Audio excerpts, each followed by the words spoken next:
Hello viewers, welcome to our বিনোদন বিচিত্রা channel. Supriya Shukla যে একজন ইন্ডিয়ান ফিল্ম এবং টিভি অ্যাক্ট্রেস।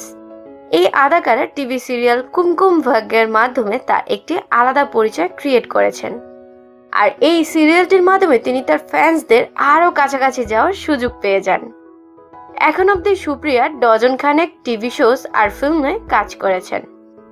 কুমকুম ভাগ্য সিরিয়ালে প্রজ্ঞা এবং বুলবুল নামে তার দুটি মেয়ে রয়েছিল।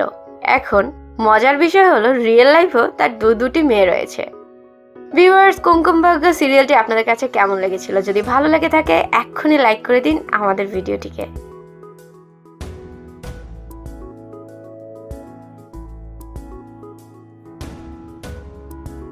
কথা বলছিলাম সুপ্রিয়া শুক্লা নিয়ে, কিন্তু ভিউয়ার্স আজকে আমরা কথা বলবো তার বড় মেয়ে সম্পর্কে, যে টিভি এর জানামানা অ্যাক্ট্রেসদের মধ্যে একজন। সো আপনারা কি জানতে ইন্টারেস্টেড তার সম্পর্কে? তাহলে থাকুন ভিডিওর এন্ড অবধি আমাদেরই সঙ্গে। আর হ্যাঁ, যদি হয়ে থাকেন আমাদের বিনোদন বিচিত্রা চ্যানেলে আজকেই প্রথম, তাহলে এক্ষুনি সাবস্ক্রাইব করে নিন আর প্রেস করে দিন বেল আইকনটিতে, যাতে এই ধরনের রোমাঞ্চকর ভিডিওগুলো আপনি পেয়ে যান সবার আগে।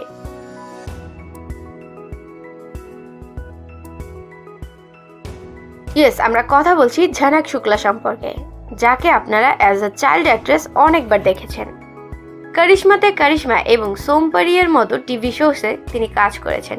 এমনকি ঝানাক 2003-এ রিলিজ হওয়া শাহরুখ খানের ফিল্ম কালহোনা হতেও কাজ করেছিলেন। তিনি এই ফিল্মে প্রীতি জিন্দার ছোট বোনের রোল প্লে করেন। তার জন্ম 24 জানুয়ারি 2096-তে হয়েছিল। আর এখন সেই ছোট্ট কিউট মেয়েটি কিন্তু আর ছোটটি নেই, হয়ে গিয়েছে অনেকটাই বড়। সে এখন 22 বছর বয়সী।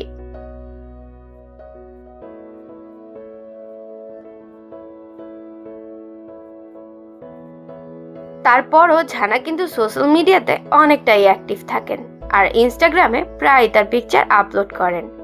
এখন তিনি তার পড়াশোনা কমপ্লিট করছেন, বিয়ে পড়ছেন তিনি, এবং তার স্বপ্ন হলো বড় হয়ে মানুষের সেবা করা। সেই সুবাদে তিনি তার নিজের এনজিও খুলবেন ভেবেছেন।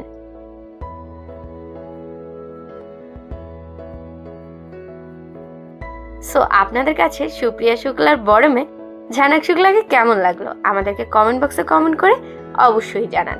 সাথে সাথে জানাবেন আমাদের ভিডিওটি আপনাদের কাছে কেমন লেগেছে, কারণ আপনাদের মতামত আমাদের কাছে খুবই ইম্পর্টেন্ট। অনেক অনেক ধন্যবাদ ভিউয়ার্স এতক্ষণ আমাদের সঙ্গে থাকার জন্য। দেখা হবে নতুন কোনো ভিডিওতে লেটেস্ট আর আনকমন নিউজ নিয়ে। সেই অবধি সুস্থ থাকবেন, ভালো থাকবেন, এই প্রত্যাশায় আজকের মতো বিদায় নিচ্ছি। Tata, bye bye.